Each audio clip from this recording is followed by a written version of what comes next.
I think it's useful to think about, notice I didn't say you have to land on literalism or metaphor. That isn't the way it works.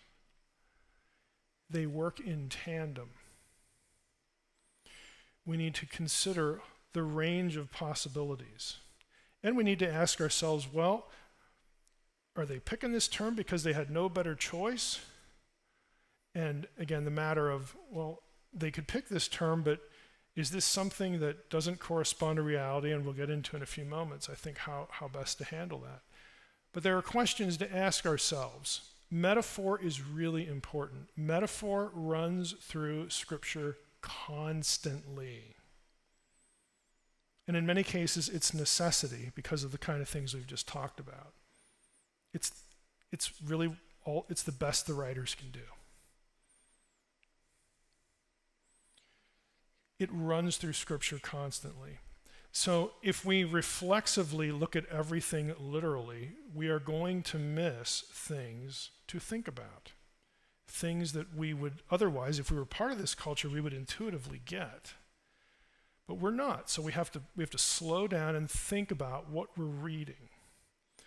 What's the best way to take it? Maybe there's a few options. Well, that gives us more to think about in Bible study. It's okay to think in Bible study. By the way, that's what you're supposed to do.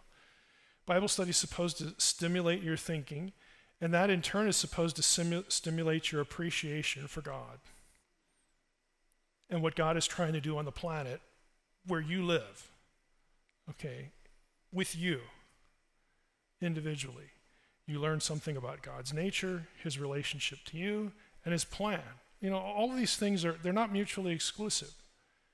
They're supposed to work together. And again, literalism and metaphor are like this. So if we can hold these nuances in our heads, it will prevent some bad conclusions, poor thinking. This is a lighthearted, trite example. Okay, angels don't have wings. Now, I'm not carrying a sign anywhere saying, burn your Christian art, okay? Look, I don't really care, okay? I really don't. But it's just a useful illustration as to how we don't consider the point of the terminology and just sort of smash everything together. And it's useful to just on like on a little interview or something like that, I bring it up just to get people to think about, well, I never really thought about that. What else am I not thinking about? Maybe I need to slow down and just, take things apart a little bit more. You have other things that are more severe. We talked a little bit about some of those last time about tradition versus text. I'm not going to rabbit trail on that again. Second thing I think it does is it's useful for challenging out of context thinking. And I brought this up last time. And this really, I think, pertains to the human limitation. We do Scripture a real disservice when we let unbelievers dictate the terms of the discussion. It makes no sense to criticize the Bible's language. Let's just take the cosmology stuff. Well, that's non-scientific. The earth doesn't have pillars. What a bunch of idiots, blah, blah, blah, blah, blah. Well, okay, they didn't know what we know. You're right there. But you know what? Do you think God knew they didn't know that?